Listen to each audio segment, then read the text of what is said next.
Ahora sí, ya comenzamos. Buenos, saludos a todos, bienvenidos a otro programa de Santos y Herejes. Y hoy tengo el privilegio y el honor de entrevistar al doctor Adolfo Reutemann, el curador oficial, ¿verdad? De los rollos del Mar Muerto en el Museo de Jerusalén en Israel. ¿Cómo se encuentra, profesor? Bien, bien. Específicamente ahora estoy en mi casa, que no es en Jerusalén, sino en la ciudad de Herzliya, al norte de Tel Aviv. Mm, Pero bien y muy contento de estar participando aquí de este programa. buenísimo. Doctor, si nos pudiera hablar un poco de usted, de dónde viene, dónde se formó, sus credenciales académicas. Bueno, como se puede oír, soy de origen argentino. Em, Mi formación inicial, tanto en el ámbito judío y en mi educación en general, fue en Argentina. A nivel judío pasé todos los niveles de educación judía hasta la educación terciaria, que era lo que se podía alcanzar en Argentina en esa época. Y paralelamente terminé mi maestría, lo que sería la licenciatura, ¿no? En, Ujú. en estudios antropológicos, y terminé un profesorado en historia en la Universidad de Buenos Aires. Y en 1980 emigré a Israel y ahí hice mi maestría en religiones comparadas en la Universidad Hebrea de Jerusalén, y terminé también mi doctorado en pensamiento y literatura judía antigua. Y desde 1994 sirvo como curador y director de los Rollos del Mar Muerto en el Museo de Israel en Jerusalén. Perfecto. Para la audiencia que nos escuche y tal vez no sepa qué es un curador, si nos pudiera decir qué hace un curador. Bueno, el curador, que es, digamos, un anglicismo de curator en inglés, es el responsable de una colección en un museo. Mm, Eh, Cuando digo responsable, no soy el responsable físico del tratamiento de los materiales, porque eso lo hacen las personas de laboratorio, sino el que se encarga de desarrollar una estrategia de exhibición, eh, de difusión, de publicación de materiales que tiene que ver con la colección de la cual eres responsable. mm, Y en este caso, yo soy responsable de una colección de 8 manuscritos del Mar Muerto, ok.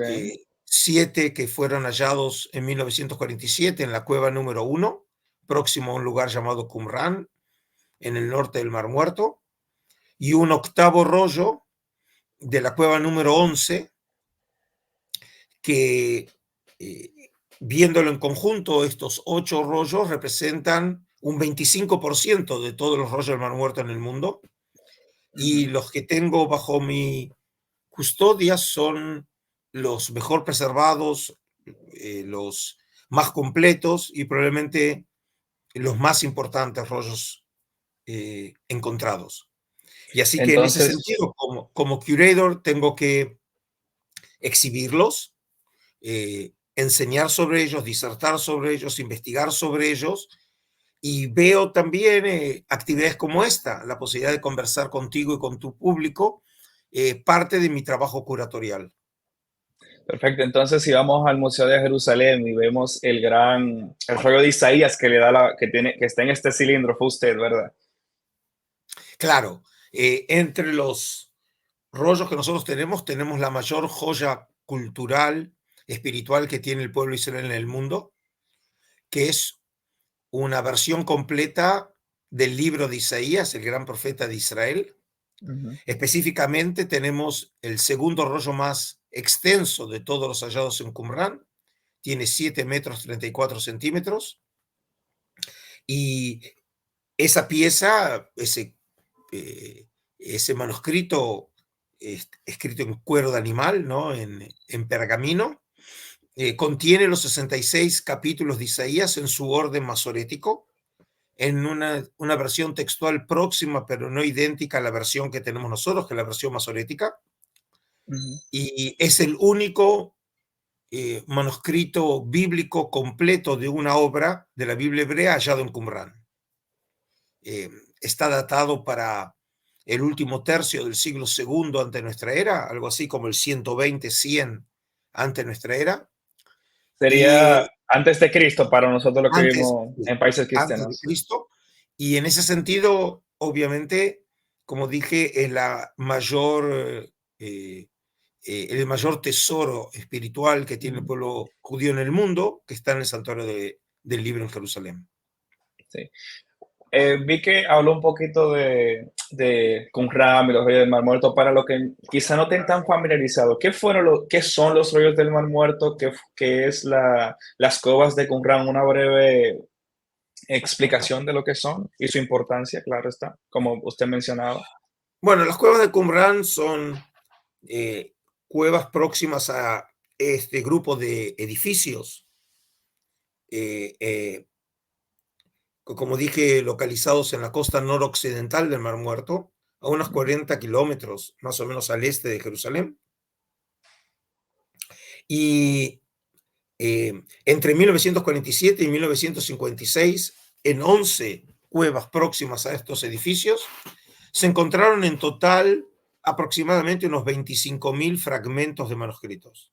Fragmentos de Ujú, manuscritos que una vez que fueron reconstruidos por los investigadores allá por la segunda mitad de la década del 50 del siglo pasado y comienzos de los años 60, el resultado fue que tenemos en nuestras manos aproximadamente unos 1.000 documentos, la mayoría muy fragmentados y, y algunos de ellos en una situación más o menos, eh, digamos, razonable, como son los manuscritos que están en mi colección.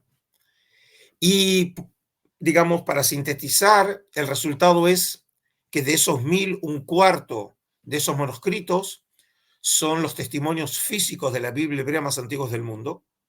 ujú, Tenemos un poco más de 200 manuscritos, obviamente varias copias del mismo libro, como de Isaías tenemos 21 copias, de Deuteronomio tenemos 30, de Salmos tenemos 36, pero por ejemplo eh, del libro de Crónicas, que es un libro muy extenso en la Biblia hebrea, tenemos solamente 4 líneas. Entonces, no siempre tenemos copias de todos los libros, a excepción no tenemos copia del libro de Esther y del libro de Nehemías. ujú, Y luego tenemos una segunda categoría de manuscritos que en algunos casos son copias antiguas de obras que conocíamos antes del descubrimiento de los rollos, eh, pero que no los conocíamos en sus lenguas originales. Por ejemplo, tenemos libros que nosotros llamamos los apócrifos, ujú. como el libro de Enoch, que lo conocemos en versión completa en etíope clásico, en Ges, y en Qumrán tenemos secciones de Enoch en arameo. O tenemos, por ejemplo, del libro de Jubileos, también un libro sagrado para la iglesia de Etiopía, que lo conocíamos en etíope clásico y lo tenemos en Qumrán en versiones en hebreo de la época del Segundo Templo. Y también tenemos muchas obras que no conocíamos. Tenemos una variedad muy grande de géneros literarios, libros de sabiduría, materiales litúrgicos, astronómicos, mágicos, eh, que en muchos casos son materiales que no sabíamos de su existencia antes de Qumran. Y luego tenemos un tercer grupo, que es lo que llamamos la literatura sectaria, es decir, materiales que por su terminología, sociología, teología, eh, no formaban parte del Israel de entonces, Ujú, sino de un movimiento, de un grupo de grupos de naturaleza sectaria, es decir, un movimiento que se había separado del mainstream, ¿no? del cuerpo central del judaísmo de esos años. No hay judaísmo normativo en esos años. Y, y en este caso tenemos una literatura que no sabíamos de su existencia y que nos permite ahora conocer también grupos o movimientos que si no fuera por los rollos se hubieran perdido de la memoria del pueblo de Israel. Este grupo se conoce como los esenios, ¿verdad? Bueno, eso es un tema en disputa Ujú, entre los investigadores, uno de los tantos. Muchos investigadores, entre los que yo me incluyo, eh, eh, cree realmente encontrar parecido o algún tipo de relación entre los esenios que conocemos en las fuentes históricas, y por eso digo, por ejemplo, Flavio Josefo, el historiador judío, o Plinio el Viejo, que es el geógrafo romano, o Filón de Alejandría, el famoso filósofo ujú. eh, del siglo I antes de nuestra era, o comienzos de nuestra era, que hablan de los esenios. Pero, por cierto, el término esenio no aparece en los rollos del Mar Muerto. Así que toda la suposición de una relación o, o identificación con los esenios es una conclusión de los investigadores. Ujú. Es como, y me puede corregir, profesor, que es basado en los escritos antiguos y cómo hablan de este grupo y por cómo hablan de dónde están localizados geográficamente, se concluye que son ellos o se teoriza que pudieran ser ellos. Bueno, eso es una suma de argumentos. Por Ujú, ejemplo, el asociar la zona del Mar Muerto, eh, en donde se encontraron los rollos, donde están los edificios de Qumrán, con los esenios de, de las fuentes históricas, es fundamentalmente gracias a Plinio el Viejo, porque ujú, Josefo y Filón no hacen ninguna referencia a los esenios en la zona del Mar Muerto. Por el otro lado, cuando se comparan temas que aparecen en los rollos con la literatura clásica, fundamentalmente los parecidos son muy llamativos cuando se comparan los materiales con Josefo, pero por el otro lado, cuando se comparan los materiales, no solamente hay que tomar en cuenta lo que hay de común, sino lo que no tienen en común. Y tenemos elementos que aparecen en los rollos de muertos que no hay referencia a esos temas entre las fuentes que hablan sobre los esenios. Y por lo tanto, la pregunta es si estamos hablando de las mismas personas. Y hay investigadores que con justicia creen que estamos hablando de grupos distintos, de un grupo que nosotros no conocíamos. Así que es un tema todavía abierto a la discusión, pero ujú. cualquiera sea la identificación de este grupo, estamos frente a unos materiales históricos de importancia cardinal para poder conocer de primera mano a grupos judíos de la época del Segundo Templo, en la época grecorromana, que colocan bajo una nueva luz el judaísmo de la época, y por judaísmo de la época me refiero también a los primeros cristianos, que también eran judíos. Ujú. Buenísimo. Doctor, ya para empezar a aterrizar el avión, hablemos un poco de qué es lo que nosotros los cristianos, ¿no?, llamamos el Antiguo Testamento y lo que los judíos llaman la Biblia hebrea. O sea, ¿qué es esta colección de documentos? Bueno, esta colección de documentos es el resultado de un proceso eh, político, intelectual, religioso, literario, que llevó más o menos unos 1000 años conformarse. A veces le digo a mis alumnos, es la biblioteca británica, la enciclopedia británica de los Ujú, judíos, ¿no? Porque la palabra Biblia viene del griego ta biblia, que significa libros. Es decir, ujú, es una biblioteca, es una colección de libros, materiales que en su origen, algunos de ellos tuvieron un origen oral, que en algún momento comenzaron esas tradiciones orales a ser escritas. En otros casos son materiales más formales, como pueden ser listas eh, de genealogías o, o, informaciones que se manejaban, por ejemplo, en el Palacio Real o en el templo, ¿sí? Es decir, por lo tanto, eran materiales que formaban parte de círculos palaciegos o sacerdotales. Tenemos materiales, por ejemplo, proféticos. Es decir, lo que tenemos es una variedad enorme de géneros literarios y todos esos son materiales que llevó mucho tiempo hasta que se transformaron en los libros que nosotros hoy conocemos, Ujú. porque no nacieron como libro, nacieron como tradiciones, muchas veces independientes, que luego fueron editadas y reeditadas sucesivamente hasta llegar a los libros que hoy tenemos. Y este proceso que llevó aproximadamente, como dije, algo así como 1000 años, eh, se termina para finales de la época grecorromana y podemos decir que entre el siglo I y siglo III de nuestra era, el proceso, digamos, había finalizado y esa es la colección de libros sagrados que nosotros los judíos llamamos la Biblia hebrea y que los cristianos lo llaman el Antiguo Testamento porque obviamente ellos se ven como el verdadero Israel, el que hereda el Israel histórico, y el Nuevo Testamento sería la continuación de ese Antiguo Testamento. Y por eso para ustedes los cristianos, la Biblia no comprende solamente una parte, que es el Antiguo Testamento, y se complementa con el Nuevo Testamento. ¿Sí? Eh, Ujú. eh, y en este sentido, digamos, estas dos partes para los cristianos se complementan, mientras que para los judíos solamente una de ellas es la relevante, que es la Biblia hebrea. Sí. Testamento es otra palabra para decir pacto, ¿verdad? O Claro, trato. Ujú. sí, sí. Sí. Bueno, entre esta colección de libros, ¿verdad? Hay uno que es el primero de lo que conocemos como la Torá o el Pentateuco, que es el libro de Génesis.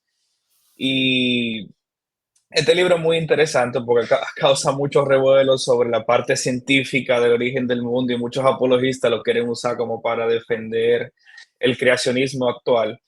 Pero yo entiendo que es un libro más que nos habla de, y no sé si estaría de acuerdo conmigo, mito historia, historia contada desde un punto de vista mitológico. Tomo el término del profesor Bill T. Arnold en Asbury. Y bueno, ¿qué pudiéramos hablar del libro de Génesis? ¿Qué es su composición de forma breve? El libro de Génesis, en realidad, eh, no es un libro o una obra independiente. Es parte de una obra eh, eh, más extensa que es el Pentateuco. Ujú, Eh, y la división en esos 5 libros que llamamos el Pentateuco de Moisés es porque por la tecnología que ellos tenían en esa época, eh, no podían producir libros tan extensos y entonces en realidad los dividían en lo que serían tipo de volúmenes. ujú, Y el primero, digamos, de ese volumen es el que llamamos el Génesis, pero no era un libro independiente en sí mismo. mm, Ahora, las características del libro de Génesis es que podemos dividirlo en dos grandes partes. Uno que se extiende del capítulo 1 al capítulo 11 y del ujú, capítulo 12 hasta el final, que después continúa obviamente en Éxodo. sí, Esta división tiene que ver con los temas. El capítulo 1 al 11 habla de la historia de la humanidad, desde la creación eh, hasta, digamos, el lento pero decisivo proceso de decadencia de la humanidad que llega a su momento culminante con la Torre de Babel, en donde Yahvé eh, eh, ve que su plan eh, no tiene buen resultado, es decir, que la humanidad siguió esta caída en picada también después del diluvio universal. Y entonces lo que hace es cambiar de estrategia y de una de las familias descendientes de Noé, la familia de Sem, elige a una persona que es el futuro patriarca Abraham, hijo de Taré, y a él lo elige para ser el padre del futuro pueblo de Israel. En este caso, viendo en esa familia elegida y en ese pueblo elegido el instrumento por el cual Dios quiere devolver al mundo a ese camino perdido, ¿no? Con la caída en los Ujú. primeros capítulos del Génesis. Es decir, que tenemos, en otras palabras, esos primeros 11 libros que tienen que el personaje central es la humanidad, y a partir del capítulo, finales del capítulo 11, y obviamente con la elección del patriarca a partir del 12, es ya la historia de una familia que después va a ser un pueblo que es el pueblo de Israel. Ok, perfecto. Eh, es muy interesante, por lo menos una de mis áreas de interés del libro de Génesis, como usted decía, era el capítulo 1 al 11, que es como el preámbulo a la historia que sigue, a la historia que sigue después. Y en la parte de la caída, o sea, conocemos el episodio de Adán y Eva que cayeron y que hay un personaje eh, malévolo, ¿verdad? Que es la serpiente, que eventualmente nosotros los cristianos empezamos a identificar como Satanás. Vemos el libro de... ¿Mm? ¿Voy a No, lo decir que algo? quería decir es que en tu manera de presentar el personaje, Ujú, vos ya lo estás proyectando sobre ese personaje interpretaciones o exégesis que, eh, viéndolo con un ojo, digamos, objetivo, ujú, Génesis 3, eh, yo creo que son temas en disputa. Por ejemplo, recién acabas de presentarlo, la serpiente malévola, ujú, ¿no? ujú, Por ejemplo, en las fuentes judías tempranas, por ejemplo, como son las fuentes rabínicas, se llama a la serpiente, que en hebreo es Nahash, Anahash Arashá, es decir, la serpiente malévola. Lo único que el término malévolo no aparece en Génesis. mm, Es decir, que es el resultado de una evaluación interpretativa o exegética de la historia. ujú. Y en este caso, digamos, cuando uno lee la historia eh, tratando de desconectarse de la historia de la exégesis, eh, el personaje es mucho más complejo y sofisticado que como fue entendido a lo largo de la historia. Sí, creo que ahí ya, como te dice, le entré exégesis aprendidas al texto, saqué una conclusión, ¿verdad? Porque, o sea, como en la teología cristiana, así es como nosotros lo vemos, ¿verdad? Ya, por ejemplo, uno ve a Juan el visionario en su libro de Apocalipsis, hablando de la serpiente antigua, haciendo referencia a Satanás, y vemos incluso algunos de los padres de la iglesia, o sea, mirando atrás al episodio de Génesis y identificando a la serpiente como Satanás. Y yo creo que la pregunta que es el tema de nuestra conversación de hoy, es cómo la serpiente eventualmente llega a ser para nosotros los cristianos el enemigo de la fe o aquel contrincante de Dios.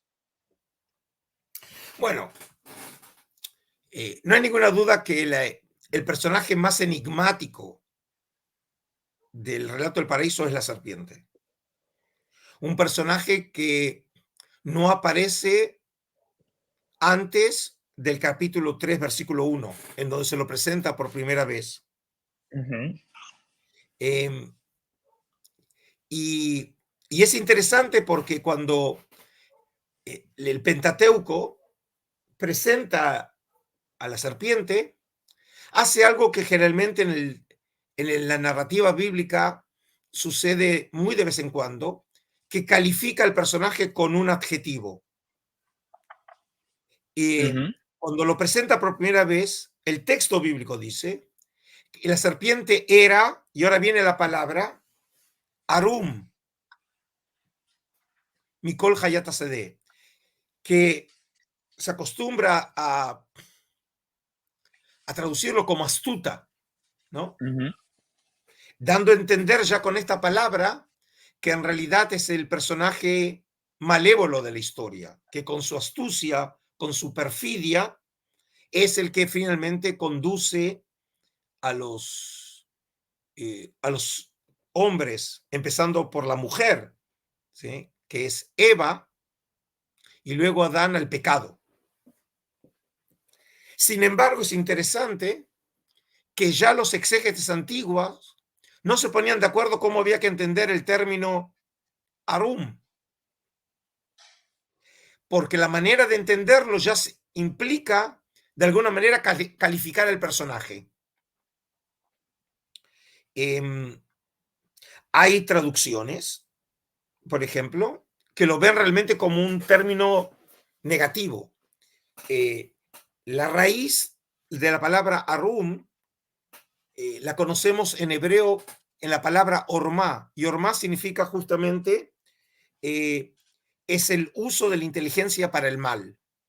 Ujú. Y algunos lo entienden en esa manera, ¿sí? En una de las versiones del griego, no en la Septuaginta, lo traduce como panurgos, que significa eso justamente, ¿sí? Es decir, astuto eh, eh, o alguien realmente, como dije, que usa su capacidad intelectual para el mal.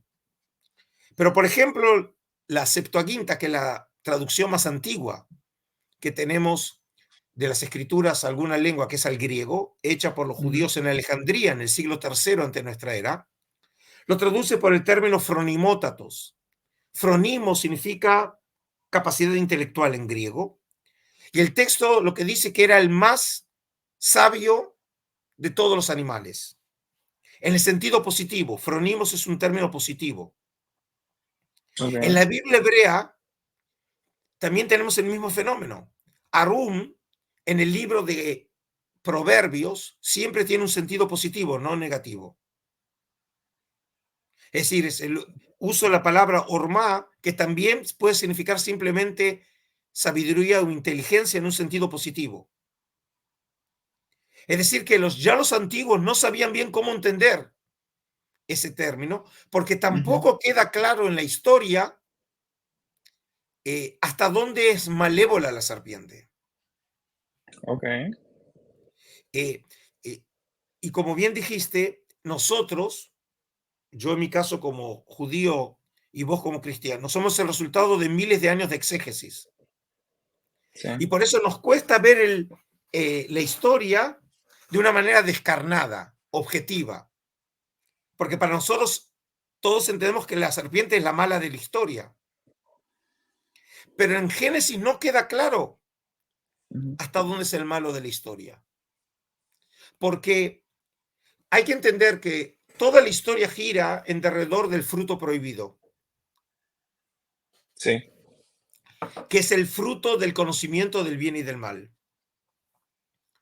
Esa prohibición ocurre en el capítulo 2, incluso antes de que fuera creada la mujer, cuando Dios le ordena a Adán que puede comer de todos los frutos menos de ese árbol, pero nunca explica por qué.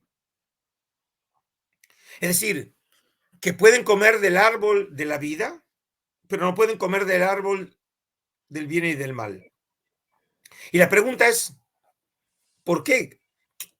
¿Qué propósito podía tener Yahvé para prohibirles obtener el conocimiento? Porque si así hubiera sido el caso, que no comieran del fruto, primero no hubiéramos podido tener el encuentro de hoy, así que hubiera sido muy aburrido, ¿sí? Pero, ¿cuál es el proyecto de Dios? Que los hombres en el paraíso sean como niños que todavía no tienen una sofisticación intelectual, que no tienen la manera de, de digamos, una independencia intelectual, no una autonomía moral, eh, eh, como si fueran todavía como niños, ¿no? Que no llegaron a un estado de evolución, de madurez psicofísica. Ujú. Eh, y la serpiente los invita o los motiva, primeramente a Eva, a que coman de esa serpiente y dice para que se puedan parecer a Dios, ¿no? Conocedor del bien y del mal. Ujú. Y finalmente, Eva es la que comete el primer pecado en la historia de la humanidad, es la mujer, no el hombre. Y el hombre después come porque el fruto se lo da a Eva. Es Ujú. decir, aquí vemos cómo Eva es un agente en la acción pecaminosa, ¿no? Es por Eva que entró la muerte al mundo. Eso lo dicen los escritos antiguos. La mujer es la que Ujú. hizo entrar la muerte en el mundo. Es decir, que de alguna manera podemos decir que había algo que Dios no quería compartir con los hombres y los hombres de alguna manera se lo robaron a Dios. Y por eso algunos creen que la función de la serpiente recuerda mucho la función de Prometeo en la mitología griega, que Ujú. le roba el fuego a los dioses. En última instancia, para lograr que, para que los hombres sean hombres, porque el programa divino era que no comieran del fruto. Cuando comieron del fruto se transformaron en hombres que ahora pueden tener conocimiento del bien y del mal, pero el lugar de ellos ya no es en el paraíso. Y al echarlos del paraíso, al final del capítulo 3, de hecho nace la historia humana, que somos nosotros el resultado. Ujú. Por eso, en el capítulo 4, podemos decir que después de la prehistoria, que es la historia del paraíso, ahora entramos en la historia. Y la historia que sucede en la historia real, por ejemplo, lo primero que sucede es sexo. La primera vez que el texto alude a una relación sexual entre Adán y Eva es a la salida del paraíso, Ujú. no antes, por lo menos a nivel textual. Y el segundo término que sucede es el primer asesinato en la historia, cuando Caín mata a su hermano Abel. De hecho, eh, lo que sucede en Génesis 4 son las noticias de mañana en cualquier diario en la Tierra. Ujú. Temas que tienen que ver con sexo, con escándalos y con asesinatos, con violencia, ¿no? Es decir, Un día estamos en el normal en mundo, Latinoamérica. perdón, Un día normal en Latinoamérica. en cualquier lado, ¿sí? En cualquier lado. Significa que estamos en el mundo que conocemos nosotros y que no era muy diferente al mundo que conocía el autor bíblico Ujú. hace más de 2500 años. En ese sentido, entonces la pregunta es, ¿la serpiente realmente es negativa? ¿Sí? ¿O en Ujú. realidad fue simplemente un agente que motivó a los hombres a comer del fruto? Es más, quiero todavía ser mucho más preciso. Nosotros siempre hablamos de la tentación de la serpiente. El término tentar no aparece en Génesis 3. Generalmente se traduce como tentar cuando Ujú. Dios interpela a los personajes después del pecado y, y dice, primero habla con Adán y luego con Eva, y entonces ahí aparece un término, Anahash y Shiani, ¿sí? Es decir, cuando Eva utiliza o recuerda que en realidad fue la serpiente que, y ahí es como hay que traducir ese término, Ishiani.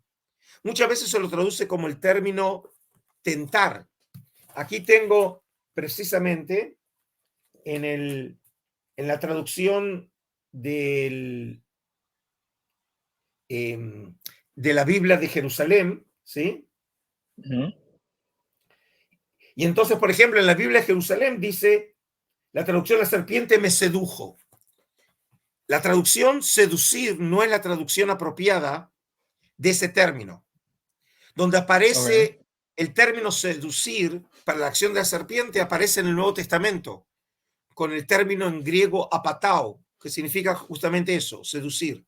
El término hebreo leasí es en realidad aconsejar, no seducir. Y bueno, Mm. entonces uno dice, pero ¿qué importancia tiene esta distinción terminológica? La distinción es fundamental. Si uno seduce a alguien, significa que de hecho le anuló o neutralizó la capacidad de decidir. Es decir, uno cayó en la trampa y le hacen creer algo y uno no puede no hacer o actuar de acuerdo a lo que se le dijo. Aconsejar a alguien significa que todavía tengo yo el derecho de elección. Es decir, en última instancia la responsabilidad es mía. Alguien me dijo Ujú. algo, pero ahora la decisión es mía. Y a mi modesto entender, el texto de Génesis 3 sigue esa línea. El Génesis 3 lo que quiere decir es que la serpiente, eh, como máximo, sirvió a manera de consejero. Podemos decir si es negativo o positivo, pero consejero al fin. La Ujú. decisión final estuvo en manos de Eva. Y Eva finalmente decidió cometer el pecado. Si volvemos otra vez al capítulo 3, hay un versículo clave sobre este punto, que es Génesis 3:6. Ujú. El texto bíblico aquí se toma el trabajo de describir el proceso mental, emocional, Ujú. que pasó Eva para decidir pecar. Y dice, y como viese la mujer que el árbol era bueno para comer, apetecible a la vista y excelente para lograr sabiduría, tomó de su fruto y comió. La pregunta es acá, si todo el propósito del autor bíblico era decir que comió del fruto, ¿por qué no lo dijo directamente? Se tomó el trabajo, algo que otra vez en la narrativa bíblica no es propio. Abundó en muchísimas palabras para hablar de ese proceso. Es decir, el autor Ujú. bíblico quería mostrarnos que Eva fue pasando un proceso por el cual iba decidiendo cada vez por qué le convenía Ujú. comer. Y finalmente decidió comer. Significa que no fue algo sin pensar, no fue algo repentino, fue su decisión. Ujú. Y esta decisión es el resultado de la libre elección del hombre en pecar. Y a veces le digo a mis alumnos, Génesis 3 es una representación plástica del texto que tenemos en el Deuteronomio 30, cuando Dios dice que, El día de hoy. que les da a uno la libertad, ¿no? De elegir entre la vida y la muerte, entre el bien y el mal, pero obviamente Dios recomienda que elijan la vida, porque elegir el pecado es elegir la muerte. Ujú. Pero significa que la elección está en mis manos. Yo no estoy condenado a pecar, fue una elección. Y esa teología, la de la libre elección, es la que prima en la teología de Génesis 3. Pero en el judaísmo intertestamentario, ese componente tan central empieza a perder valor o vuelo y empieza a aparecer el tema de la serpiente asociada ahora con la figura del Satán.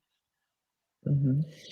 Y de aquí, entendiendo que la responsabilidad del pecado pasa de los primeros hombres a la del Satán, que es el que los empuja al pecado. Pero eso es una interpretación en ciertos círculos de la época del Segundo Templo. A mi modesto entender, no está en Génesis 3. La teología cristiana lo vio así, que en Ujú. realidad comenzó ya en círculos judíos. Por ejemplo, el texto más antiguo que nosotros conocemos, en donde la serpiente es identificada con el Satán, es el libro de sabiduría de Salomón,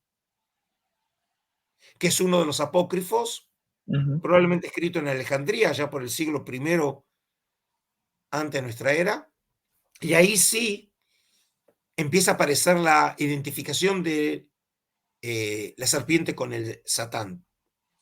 Es decir, aparece en círculos judíos, pero después, digamos, es una línea interpretativa que es conocida en fuentes judías, pero no tuvo nunca el peso que tuvo en círculos cristianos y que después se transformó central en la teología de San Agustín.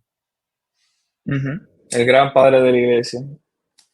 Doctor, una pregunta que me surgió mientras hablábamos y quisiera ver su opinión al respecto. Es bien conocido que el contexto de el Antiguo Testamento o la Biblia hebrea es el antiguo cercano oriente. Cuando la audiencia hubiese escuchado la palabra serpiente, ellos hubiesen pensado en un animal o en un ser espiritual. Bueno, en realidad el término serpiente, y ya lo conocemos ya en la literatura bíblica, es un término polivalente, Ujú, porque por lo pronto la serpiente ya en sí misma es un animal peligroso. ujú. A pesar de que no todas las serpientes son venenosas, me imagino que cualquiera de nosotros frente a una serpiente no nos vamos a preguntar si es del tipo venenoso o no, Vamos a ¿no? correr y ya. Vamos a correr y ya. Eh, eh, pero más allá de la asociación de la serpiente con un animal peligroso, y que sin duda el autor bíblico sabe cómo va a reaccionar alguien que oye una historia sobre una serpiente, hay otras serpientes en el mundo antiguo que están asociados con el mundo mítico. Ujú. Los serafines, Eh, ¿verdad? ¿Perdón? Creo que los serafines son los Los que serafines identifican como... probablemente tenían figura de serpiente, pero yo me refiero, por ejemplo, a seres como, por ejemplo, eh, en, en Isaías 27, Isaías 27, que es una sección de Isaías que llamamos el Isaías apocalíptico, Ujú, capítulos 24 y 27 no son oráculos del Isaías del siglo octavo, dice así, está hablando del final de los tiempos, y aquel día castigará Yahvé con su espada dura, grande y fuerte, a Leviatán, serpiente huidiza, a Leviatán, serpiente tortuosa, y matará al dragón que hay en el mar. ujú, Es decir, sin duda que está hablando de otro tipo de serpiente. Está hablando de un ser, de un monstruo asociado con las fuerzas del mal y asociadas al mar. Y en este caso recuerda muchísimo un, una tradición que la conocemos en la literatura mesopotámica de también un monstruo marino llamado Tiamat, que es el monstruo que es derrotado por Marduk en la Lenuma epopeya Elish. del Enuma Elish, que solamente después de matar a Tiamat, Marduk, que finalmente va a ser eh, nombrado jefe del panteón babilónico, a partir de los miembros del cuerpo de Tiamat, eh, construye el mundo, ¿sí? El Ujú, universo a partir de este monstruo desmembrado, y está asociado también al mar. Y tenemos representaciones iconográficas en donde Tiamat está representada como serpiente. ujú, Y por lo tanto la pregunta es, cuando el autor bíblico escribió sobre la serpiente del paraíso, ¿en qué serpiente pensaba? ¿Pensaba en la serpiente que nosotros conocemos del zoológico? ¿O pensaba en un ser mítico? Porque la gente conocía historias sobre este tipo de serpientes. ujú, Y esta idea de la serpiente mítica es también la que presupone el texto que antes hiciste referencia, de Apocalipsis 12, ¿sí?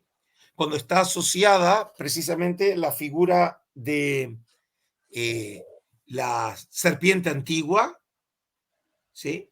La figura de Satanás. Eh, Estos elementos están todos asociados con esta figura de del mal en el final de los tiempos. Ujú. Sí, y sabe que también, obviamente, después del periodo del Segundo Templo y el camino al cristianismo, posterior a la caída de Jerusalén, se empieza a usar el término Satanás para también no solamente identificar a la serpiente, sino también para identificar el gran enemigo de Dios que será vencido en los últimos tiempos. Pero en la Biblia hebrea, ¿verdad? Las pocas veces que se menciona el uso, quizás en las traducciones que yo manejo, se usa el término Satanás, no, hasta donde tengo entendido, no se está refiriendo per se a lo que los cristianos más adelante identificamos como tal. Si pudiera hablar sobre eso. Por ejemplo, cuando en el libro de Job se menciona Satanás, o por ejemplo en el libro de Reyes, creo que se menciona que tenemos dos versiones. En una es el ángel del Señor y en el otro es Satanás que intenta a David hacer el censo. Bueno, aquí dijiste varias cosas, ¿sí? Y para, digamos, ir cerrando este encuentro, es un tema muy, muy complejo. Lo que voy a Ujú, tratar muy sintéticamente un poco de encuadrar lo que acabas de decir. perfecto. El término Satán en la Biblia hebrea puede aparecer de dos maneras, con artículo y sin artículo. Sin artículo significa enemigo. Una persona puede ser el Satán de alguien. Ujú, Por ejemplo, en el libro de Reyes se alude a Hadad, eh, que es enemigo, el Satán de Salomón, ¿sí? Y lo llama Satán, es decir, es un enemigo terrenal. ujú, Pero si aparece con artículo, Hasatán, lo que sería el Satán, el uso aparece solo en dos libros en toda la Biblia hebrea. En Job, capítulo 1 y 2, como dijiste, y en Zacarías, capítulo 3. Y en ambos, el Satán con artículo es el asesor jurídico del gobierno en la corte celestial.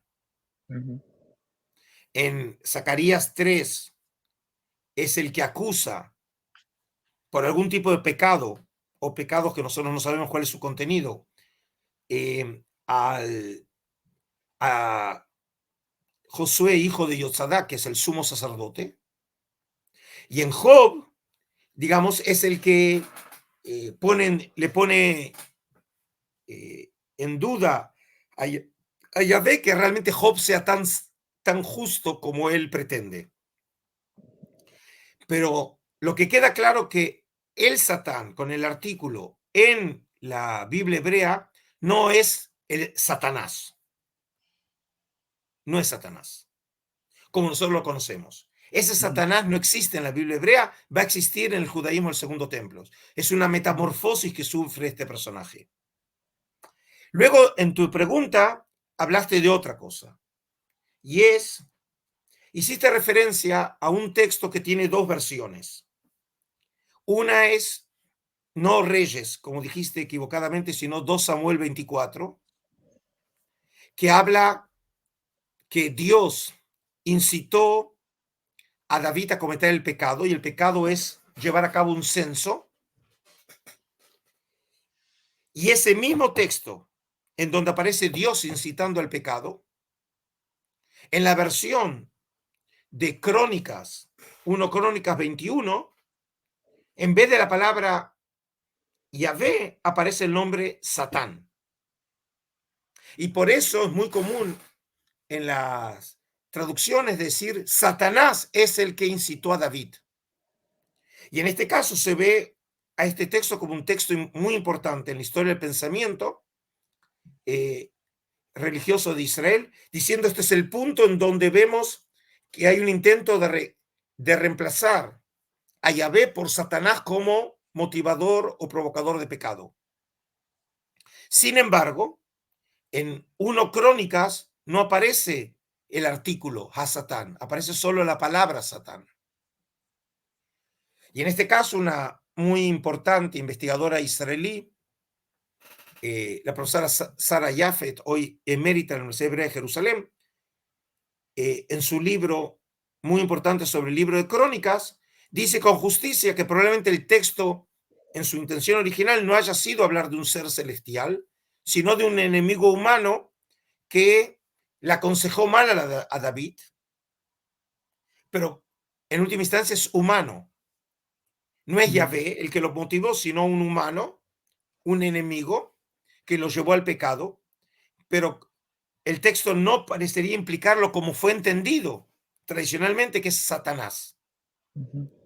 Pero más allá de esta discusión, que para muchos me imagino que es muy esotérica e incomprensible lo que acabo de decir, lo importante es entender que el Satanás que tenemos en nuestras cabezas no existe en la Biblia hebrea. Empieza a aparecer en la literatura del Segundo Templo, más específicamente en la literatura de la época grecorromana, algo así como a partir del siglo segundo. Y aquí sí empieza a tomar vuelo esta figura que se va a transformar en una figura central en el pensamiento de Occidente, que es la figura de Satán. Sí, wow. Acabamos de matar una vaca sagrada para muchos amigos cristianos hoy. No, y es muy interesante lo que usted dice. Yo tengo un libro que habla de eso, de la evolución de cómo en inglés dice executor, como en el término judicial, aquel que ejecuta, como el ejecutor de Dios en la Biblia hebrea termina siendo el enemigo de Dios en el Nuevo Testamento. Y él empieza a trazar las ideas que usted expone, que en el periodo del Segundo Templo se empieza a asociar la palabra Satán con el enemigo, y los cristianos que somos producto del judaísmo del Segundo Templo, corrimos con la idea, ¿verdad? Ya para ir cerrando, para respetar el tiempo, y muchísimas gracias, ¿verdad?, por estar con nosotros, doctor Reumann. Hablemos creo que en una de sus ponencias usted habló de las características sexuales de la caída, ¿verdad? Bueno, el tema sexual es un tema que está presente en el texto Ujú, bíblico. El texto bíblico, por ejemplo, dice claramente y los presenta a los dos creados en un estado de desnudez. Y claramente al final de capítulo 2 dice, y no se avergonzaban. Es decir, que el texto bíblico nos presenta a nosotros que viven en un mundo fuera de este mundo. Como los niños, por ejemplo, se pueden pasear desnudos y no se avergüenzan. Somos nosotros, los mayores, que les imponemos a ellos el sentimiento de la vergüenza. Los animales no se avergüenzan de cómo ellos son. Digamos, es una actitud cultural la vergüenza. Y es interesante que el texto bíblico dice que cuando comieron del fruto, se avergonzaron y por eso se cubren con la hoja de parra.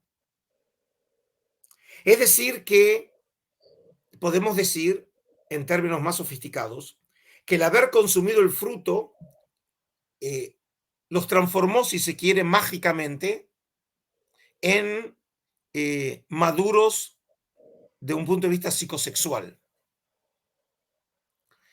Y por lo tanto, la conciencia sexual nace como consecuencia del pecado.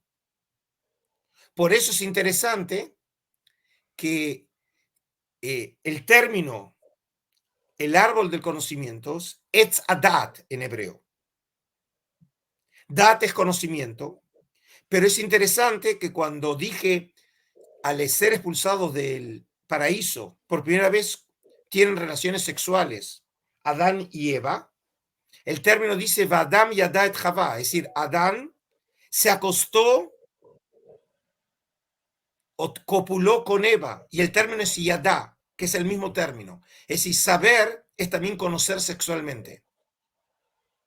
Y de aquí podemos decir que hay una correlación entre la conciencia del pecado y la conciencia también o la identidad sexual, que van juntos.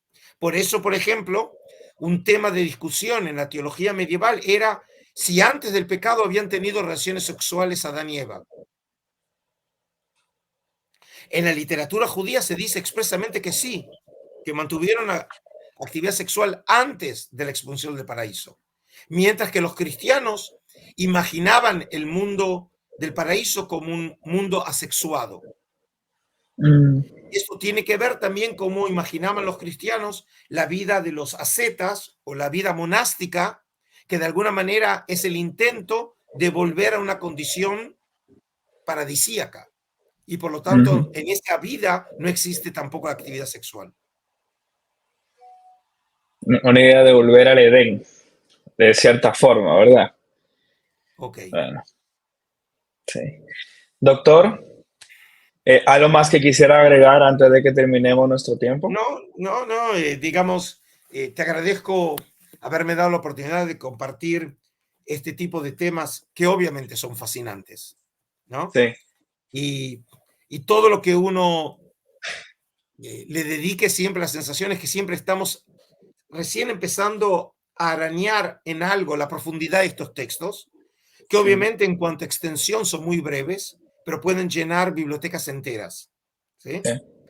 sí. Y algunos de mis pensamientos y reflexiones pude hoy compartir con tu público, así que te agradezco. Muchas gracias a usted. Antes de que terminemos, para los que nos están escuchando, ¿tiene alguna forma, algún libro reciente que usted quiera darle promoción o alguno de sus trabajos, alguna de sus publicaciones donde la podemos encontrar? Bueno, específicamente no sobre el tema del cual hoy hablamos. Ujú. Lo que puedo, por ahí, ya que me invitas a hacerlo, puedo decir lo siguiente. Por ahí un texto que viene a cuento a lo que estuvimos hablando hoy, es el último libro que publiqué en México, que se llama Los judíos en la antigüedad, publicado en Ujú. la serie Historias Mínimas del Colegio de México, en donde presento una versión obviamente muy sintética, pero creo bastante compleja a la vez, del judaísmo intertestamentario, en donde el tema que hoy hablamos, en la noción de pecado, el origen del mal, es uno de los temas que trato también en el libro, dentro de un contexto mucho más amplio, porque siempre hay que tener en cuenta que no importa de qué tema estemos hablando, forma parte de un complejo de temas. Y por Sí, eso, para analizar cualquier tema, tenemos que tener siempre idea de ese gran contexto que es el judaísmo intertestamentario, que se extiende desde la época persa hasta la época romana. Son unos 700 años de historia y por lo tanto la transformación que sufre la serpiente o, por ejemplo, la figura del Satán forma parte de esa transformación civilizatoria que encontramos en el judaísmo de esa época. Y en ese sentido, creo que este libro puede llegar a interesar a tu público. buenísimo. Nada, doctor, muchísimas gracias por haber estado con nosotros. Gracias a la audiencia que nos escuchó el día de hoy. Nos vemos la semana que viene con otro episodio. Doctor Reutemann, bendiciones, muchas gracias. También saludos de Israel. Adiós y Shabbat Shalom. Adiós. Chao, chao. Déjame